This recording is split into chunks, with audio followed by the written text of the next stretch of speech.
Yeah, hi, welcome. Let me take you through a little sales angle that's helped me enormously in my selling career.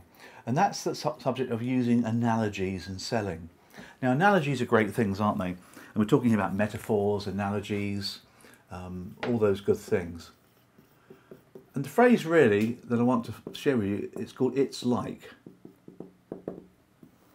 Now, the point behind selling is sometimes you have quite a complicated concept to get across to the customer, and you know, our job is to explain stuff. Even in the future, when AI does all the advice for us, we still have to explain it to people, and people are people, crikey, you know, nothing wrong with that. People don't understand the complexities of our business. Now, a couple of weeks ago I was looking into the Qatar issue over in the UAE.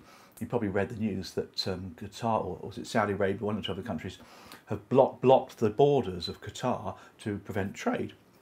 And I couldn't really understand that.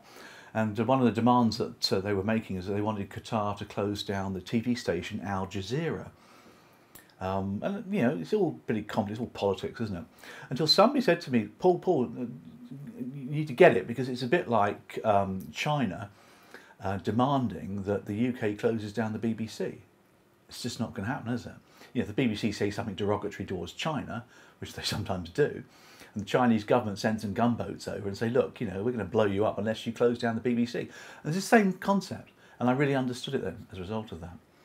So we're not going to talk about war, of course, with our customers, but we will look at the phrase "I like." Let me give you some examples. Sometimes when I used to advise on investments, unit trusts and things, a unit trust is quite a complicated sort of idea, really. What I would say to my client is it's a little bit like Kellogg's cornflakes variety packs. You know, the variety packs you used to be able to buy, and you still buy them actually, where in the pack you get sort of 8 or so boxes of different cereals. You know, you get your Cheerios, you get your cornflakes, you get your Frosties, you get your sugar puffs or whatever they do.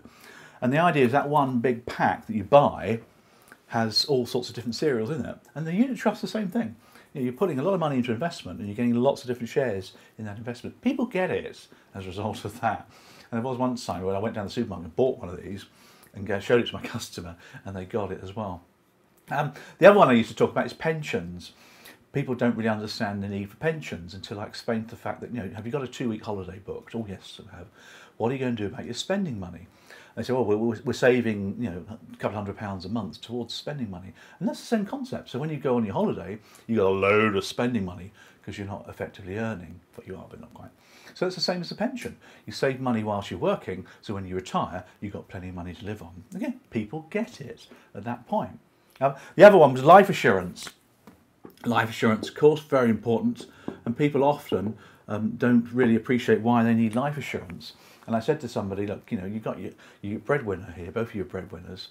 Now, if you had a machine down in the cellar which you plugged in and you switched on, and every month it spat out £1,500 cash, which you used to pay the bills, surely you'd insure that machine from breaking down.